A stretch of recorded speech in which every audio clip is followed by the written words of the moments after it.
നമസ്കാരം. റാഫ്റ്റോക്ക് ഫുട്ബോളിലേക്ക് അവർക്കും സ്വന്തം തന്നെ എഴുതി തള്ളിയവരുടെ വായടപ്പിക്കാൻ നെയ്മർ ജൂനിയർക്ക് ഇത് സുവർണാവസരമാണ്. പറയുന്നത് റൊണാൾഡോയാണ്, റൊണാൾഡോ ഫെനോമനോ. ഫ്രഞ്ച് മാധ്യമം ലെക്യുപ്പിന് കൊടുത്ത അഭിമുഖത്തിലാണ് 2002 താൻ ഇതുപോലെ തിരിച്ചു വന്ന് വിമർശിച്ചവരെയും എഴുതിത്തള്ളിയവരെയും വായടപ്പിച്ച് ബ്രസീലിനെ കിരീടത്തിലേക്ക് കൊണ്ടുപോയിട്ടുണ്ട്. അതുപോലെ നെയ്മർ ജൂനിയറെ കൊണ്ടും കഴിയും എന്നിതാ പറയുന്നു മുൻ സൂപ്പർ താരം, ഇതിഹാസ താരം റൊണാൾഡോ ഫെനോമനോ. അദ്ദേഹം പറഞ്ഞിരിക്കുന്ന വാക്കുകളിലേക്ക് പോകാം. അദ്ദേഹം പറയുന്നു, നെയ്മർ തീർച്ചയായിട്ടും വളരെ നിർണായകമാണ്, ഡിസിസീവാണ്. അദ്ദേഹത്തിൻ്റെ ഒരു എബിലിറ്റിയുള്ള മറ്റൊരു താരത്തെ ഇപ്പോഴത്തെ ബ്രസീൽ ടീമിൽ ഞാൻ കാണുന്നില്ല. അദ്ദേഹത്തിന് മത്സരങ്ങൾ വിജയിക്കാനുള്ള പ്രത്യേക കപ്പാസിറ്റി ഉണ്ട്.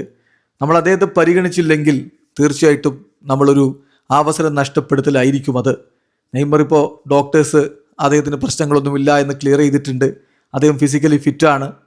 ഇനി അദ്ദേഹത്തിന് തീർച്ചയായിട്ടും ഒരു അവസരമാണ് വരുന്നത്. അദ്ദേഹത്തെ വിശ്വസിക്കാത്ത എല്ലാവരുടെയും വായടപ്പിക്കാനുള്ള ഒരു അവസരമാണ്. ഞാനും ഇത്തരത്തിലുള്ള ഒരു അനുഭവത്തിലൂടെ കടന്നു പോയിട്ടുണ്ട്. എൻ്റെ 2002 കളിക്കളത്തിലേക്കുള്ള മടങ്ങി വരവിൻ്റെ സമയത്ത്. സോ ഞാൻ നെയ്മറെ പൂർണ്ണമായിട്ടും സപ്പോർട്ട് ചെയ്യുന്നു. തീർച്ചയായിട്ടും നെയ്മറെ സപ്പോർട്ട് ചെയ്യുന്നതിൽ ഞാൻ വളരെയധികം എക്സൈറ്റഡ് ആണ്. നെയ്മർക്ക് ഇനി അദ്ദേഹത്തിൻ്റെ ടാലൻ്റ് ഒന്നും ആരുടെ മുന്നിലും പ്രൂവ് ചെയ്യേണ്ടതില്ല. 34 വയസ്സ് അദ്ദേഹത്തിനായി. പക്ഷേ ഞാൻ പ്രതീക്ഷിക്കുന്ന അദ്ദേഹത്തിൻ്റെ പെർഫോമൻസ് അദ്ദേഹത്തെ എഴുതിത്തള്ളിയവരുടെ വായടപ്പിക്കും എന്ന് തന്നെയാണ്. കാരണം ഇനി ഒരു അത്ലറ്റ് അവൻ്റെ ഏറ്റവും മികവ് പുറത്തെടുത്ത് തിരികെ വരുമ്പോൾ അതിനേക്കാൾ വലുതായിട്ടൊന്നും സംഭവിക്കില്ല.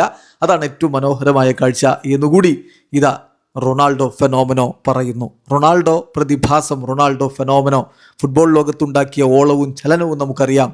2002 അദ്ദേഹം കിരീടത്തിലേക്ക് ടീമിനെ കൊണ്ടുപോയി. അതുപോലെ ഇനി അങ്ങോട്ട് നെയ്മർ ജൂനിയർക്ക് ബ്രസീലിനെ തോളിലേറ്റാൻ പറ്റുമോ? Just wait and see. Video അവസാനിക്കുന്ന ഫുട്ബോൾ ലോകത്തെ കൂടുതൽ വിശേഷങ്ങളുമായി റാഫ്റ്റോക്സ് വീണ്ടും എത്താം.